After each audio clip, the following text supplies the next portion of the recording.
ഭയമില്ല, പക്ഷപാതമില്ല, വിട്ടുവീഴ്ച ഇനി ഒട്ടുമില്ല. This is reality by Sharika. അങ്ങനെ ബിഗ് ബോസ് സീസൺ 8 അഗ്നിപരീക്ഷയുടെ 2ാമത്തെ ദിവസം കഴിഞ്ഞിരിക്കുന്നു. സത്യത്തിൽ അവിടെ നടക്കുന്ന മാമാങ്കം കണ്ടിട്ട് നമുക്ക് ചിരി പൊട്ടും.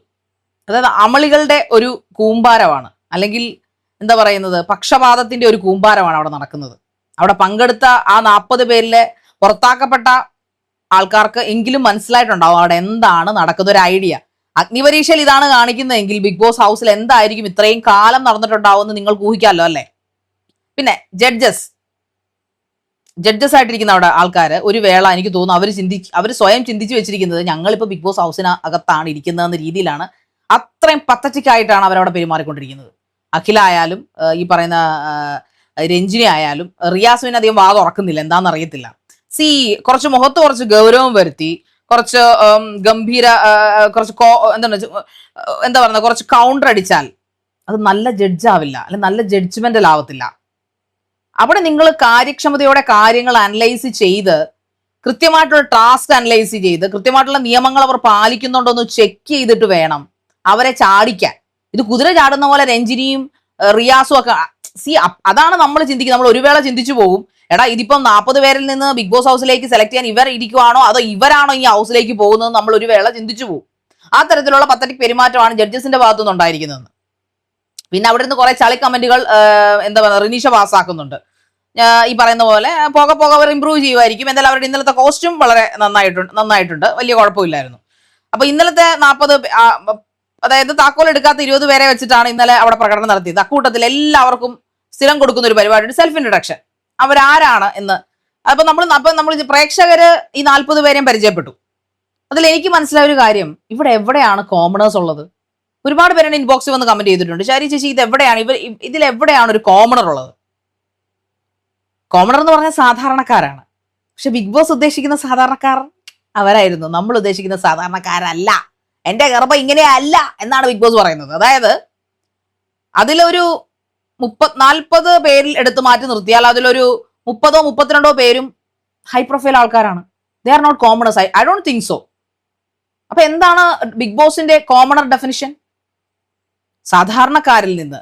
അതിൽ നിന്ന് എനിക്കൊന്ന് മട്ടാഞ്ചേരി എന്നൊക്കെ വന്ന ഒരു പയ്യനൊക്കെ ഉണ്ട്. അവരെയൊക്കെ നമുക്ക് കോമണറായിട്ട് പക്കായിട്ട് കൂട്ടാം. അല്ലാതെ വീട്ടമ്മമാരായിട്ട് 1-2 പേരുണ്ട്. അല്ലാതെ അതിനകത്ത് വന്നിരിക്കുന്നവര് മറ്റേ എന്താ പറയുക, പൈലറ്റിന് പഠിക്കുന്നവര്, എഞ്ചിനീയറിംഗ് ഗ്രാജുവേറ്റ്സ്, എഞ്ചിനീയറിംഗ് കഴിഞ്ഞ് എന്തോ നല്ല കമ്പനിയിൽ ജോലി ചെയ്യുന്ന ആൾക്കാർ, പിന്നെ മോഡൽസ്, ഓൾമോസ്റ്റ് മോഡൽസ്, പിന്നെ സിംഗേഴ്സ്, ആർട്ടിസ്റ്റുകൾ, ദെൻ പിന്നെന്താണ് RJs, വോയിസ് ആർട്ടിസ്റ്റുകൾ, അങ്ങനെ കുറെ അങ്ങനെയുള്ള തുറകളിൽ നിന്ന് ആൾക്കാർ കൂടുതൽ വന്നിരിക്കുന്നത്. ഓഫ് കോഴ്സ് സംസാരിക്കാൻ കഴിവ് വേണം, എന്നിരുന്നാലും I think they are not commoners. നമ്മൾ ഉദ്ദേശിക്കുന്ന കോമണേഴ്സ് അല്ല അവിടെ വന്നിരിക്കുന്നത് എന്തായാലും.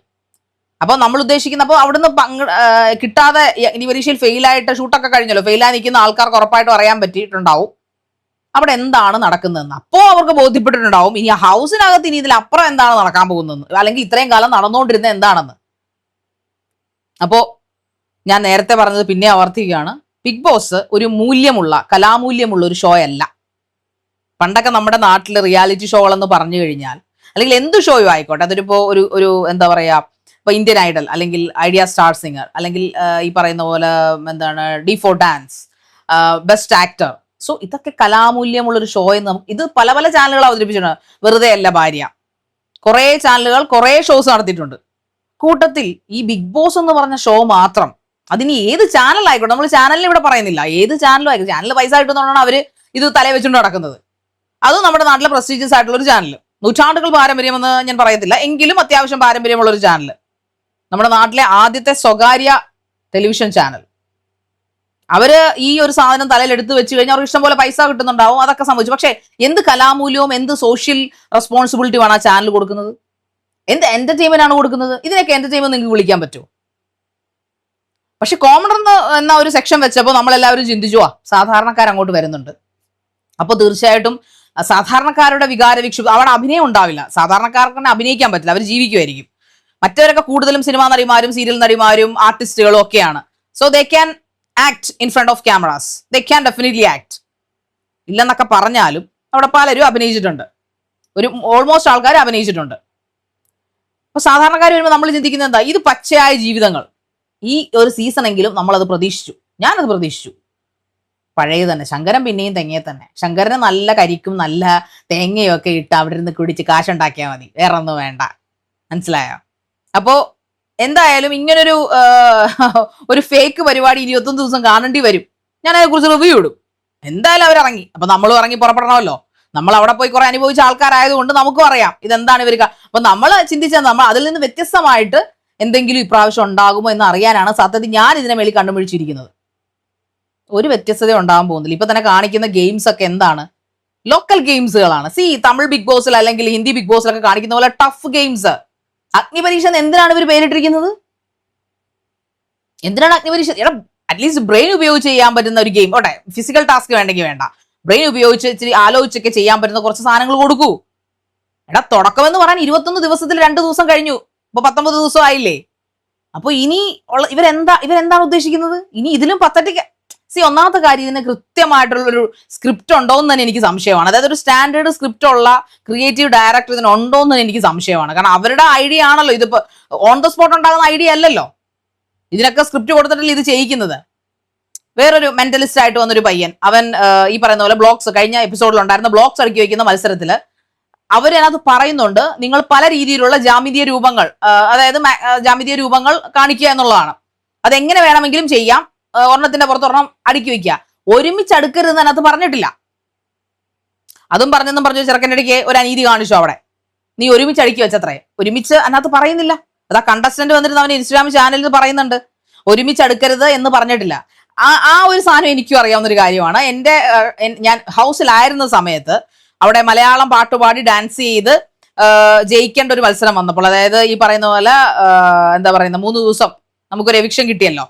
അതിനകത്ത് എനിക്ക് പോയിന്റ്സ് കുറവായിരുന്നു. അത് കുറവാനുള്ള കാര്യം, ഒരു കളിയിൽ നിന്ന് ഞാൻ സസ്പെൻഡ് ആയിപ്പോയി. എന്റെ ടീം ശാരിക സസ്പെൻഡ് ആയ കാരണം ഈ പറയപ്പെടുന്ന പോലെ അവിടെ ഒരു ഗാനം ആലപിച്ചു ബിൻസി എനിക്ക് വേണ്ടിയിട്ട്, RJ നമ്മുടെ ബിഗ് ബോസ് ബിൻസി. അത് ബിഗ് ബോസ് പറഞ്ഞു ഇത് അസാധുവാക്കിയിരിക്കുന്നു, അങ്ങനെ ഒരു പാട്ട് പാടരുതെന്ന് ബിഗ് ബോസ് പറഞ്ഞിട്ടില്ല. ബിഗ് ബോസ് അതിനകത്ത് പറഞ്ഞിരിക്കുന്നത് നിങ്ങൾക്ക് ഇഷ്ടമുള്ള മലയാളം പാട്ടുകൾ നിങ്ങൾക്ക് ആലപിക്കാം, നിങ്ങൾക്ക് ഇഷ്ടമുള്ള രീതിയിൽ. സിനിമാ ഗാനങ്ങൾ വേണമെന്ന് അദ്ദേഹം പറഞ്ഞിട്ടില്ല. സിനിമാ ഗാനങ്ങൾ പാടി ഡാൻസ് കളിക്കാന്നേ പറഞ്ഞിട്ടുള്ളൂ. അപ്പൊ ആ നിയമം അവരവിടെ വളച്ചൊടിച്ചു. അത് കണ്ടോണ്ടിരുന്ന എല്ലാവർക്കും അറിയാം. അപ്പൊ നമ്മൾ ചിന്തിക്കുന്നത് ബിഗ് ബോസിന് ഏത് നിമിഷവും മാറ്റാം, അപ്പൊ കളിക്കുന്നവരൊക്കെ പൊട്ടന്മാരാണോ? എടാ, നമ്മൾ ആ ടാസ്കിന്റെ നിയമം ഉപയോഗിച്ച് ബുദ്ധി ഉപയോഗിച്ച് കളിക്കാൻ ശ്രമിക്കുമ്പോൾ ഞാൻ അതാണ് ചിന്തിച്ചാ, എടാ ഈ പറയപ്പെടുന്ന ഒരു മാപ്പിളപ്പാട്ട് അല്ലെങ്കിൽ ഒരു എന്താ പറയുന്നത് ഈ ചവിട്ട് നാടകം പോലത്തെ പാട്ടുകൾ അവതരിപ്പിക്കുമ്പോൾ ബിഗ് ബോസ് ഏത് പാട്ടും പാടാന്ന് പറയുന്നു, അത് വെച്ച് ഡാൻസ് കളിക്കാന്ന് പറയുന്നു. ഏത് കലാരൂപം നിങ്ങൾക്ക് അവതരിപ്പിക്കാന്നാണ് മലയാളത്തിലെന്നാണ് അവർ അദ്ദേഹം ആ നോട്ടീസിൽ പറഞ്ഞിരുന്നത്. ഉടനെ തന്നെ പുള്ളി ആദ്യമേ പ്രഖ്യാപിച്ചു ശാരികയുടെ ടീം അസാധുവായിരിക്കും, ശാരിക്ക് പോയിന്റ്സ് ഇല്ലാന്ന്. കാരണം അവർക്ക് വ്യക്തമായ ഉദ്ദേശം ഉണ്ടായിരുന്നു എന്നെ പുറത്താക്കണമെന്ന് ആ ആഴ്ച തന്നെ. പക്ഷെ അവരത് ചെയ്തു. അവർക്ക് എന്നെ അതിലേക്ക് എത്തിക്കണമായിരുന്നു. ഒരുപക്ഷെ ആ ഗെയിം അന്ന് ഞാൻ ഒരു പക്ഷേ ആ പാട്ടിൽ അവരെനിക്ക് പോയിന്റ്സ് തന്നിരുന്നെങ്കിൽ എന്നെക്കാളിലും മുൻപേ വരേണ്ട ആൾക്കാർ അല്ലെങ്കിൽ എന്നെ പുറത്തു പോകേണ്ട ആൾക്കാർ അവർക്ക് താഴേക്കായി പോയി ഞാൻ. അപ്പൊ അതൊക്കെ ബിഗ് ബോസിന്റെ ഒരു തരികിട പരിപാടിയാണ്, മൊത്തത്തിൽ തരികിട ഷോ ആയത്. അപ്പോൾ ജെനുവിൻ ആയിട്ടുള്ള, ഞാൻ ഇപ്പോഴും പറയുന്നു, ജെനുവിൻ ആയിട്ട് കളിക്കാൻ വേണ്ടിയിട്ട് നിങ്ങൾ ബിഗ് ബോസിൽ പോകരുത്. അവരെന്ത് തരികിട കാണിക്കുന്നു, തരികിട കുപ്പിച്ച് തത്തരകിട കാണിക്കാമെങ്കിൽ നിങ്ങൾക്ക് ബിഗ് ബോസിൽ പിടിച്ചു നിൽക്കാം. ഇത്ര എനിക്ക് പറയാനുള്ളൂ കേട്ടോ. അതിപ്പോ അഗ്നിപരീക്ഷയിലും വലിയ വ്യത്യാസമൊന്നുമില്ല. ബിഗ് ബോസിൽ എന്ത് തത്തരകിട കാണിക്കുന്നോ അത് തന്നെ അഗ്നിപരീക്ഷയിലും അവർ കാണിക്കാൻ ഉദ്ദേശിക്കുന്നുള്ളൂ എന്ന് അവർ 2ാമത്തെ ദിവസം കൊണ്ട് മനസ്സിലായി. ഒരാൾ എന്നോട് വന്നിട്ട് ചോദിച്ചു, ചേച്ചി ഇത് ഫസ്റ്റ് ദിവസമല്ലേ ആയുള്ളൂ? എടോ, ഗണപതിക്ക് വെച്ച് തന്നെ കാക്ക കൊണ്ടുപോയെന്ന് പറയുന്ന പോലെ ആദ്യം നന്നാക്കിയാലല്ലേ അവസാനവും നന്നാക്കാൻ പറ്റൂ. ഇതൊരു ഷോ. അഗ്നിപരീക്ഷ എന്ന് പറഞ്ഞാൽ അഗ്നി പരീക്ഷയിൽ ശുദ്ധീകരിച്ചെടുക്കുന്ന മികച്ച കണ്ടസ്റ്റന്റിന് വേണ്ടി കാത്തിരിക്കുന്ന മലയാളി ജനതയ്ക്ക് കിട്ടുന്ന ആരെയാണ്? ഫേവറേറ്റ്സ് ആയിട്ടുള്ള കണ്ടസ്റ്റൻസിനാണ് ഇനിയിപ്പോ കിട്ടാൻ പോകുന്നത്. നമ്മൾ നല്ല അടിപൊളിയായിട്ട് സ്മാർട്ടായിട്ടൊരു പെങ്കൊച്ച്, അവളെ പിടിച്ച് അവര് ഔട്ട് ഹൗസിലിരുത്തി. അവിടെ ഓവർ സ്മാർട്ട്നെസ് രജനിക്ക് അത്ര ഇഷ്ടപ്പെട്ടില്ല. ബിഗ് ബോസിൽ വന്നവർ മിക്കവരുടെയും കരിയർ എടുത്ത് നോക്കിയാൽ അവരൊക്കെ ഇച്ചിരി ഓവർ സ്മാർട്ട് ആയിരിക്കും. ഓൾമോസ്റ്റ്. രഞ്ജിനി ഓവർ സ്മാർട്ട് അല്ലേ?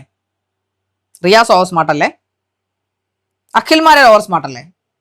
ഇവരെ കണ്ടസ്റ്റൻസിന് വരുമ്പോൾ അവർക്ക് ഇത്ര ചൊറിയുന്നത് എന്തിനാ? That's it. അപ്പോൾ ഇങ്ങനെ കുറെ ചോദ്യങ്ങളും ഉത്തരങ്ങളുമായിട്ട് ബിഗ് ബോസ് ഇങ്ങനെ ചെയ്യിപ്പിക്കും. അതാണ് അവർക്ക് വേണ്ടത്. അങ്ങനെ TRP കൂടത്തുള്ളൂ. സോ നമുക്ക് നോക്കാം ബിഗ് ബോസിന്റെ അടുത്ത എപ്പിസോഡിൽ ഇനി എന്തെല്ലാം കോമാളിത്തരങ്ങളാണ് കാണിക്കാൻ പോകുന്നത്. ദയവ് ചെയ്ത് ജഡ്ജസ് നിങ്ങൾ കുറച്ച് അടങ്ങൂ, കുറച്ച് കൺട്രോൾ ആൻഡ് കൾച്ചർ കാണിക്കൂ പ്ലീസ്.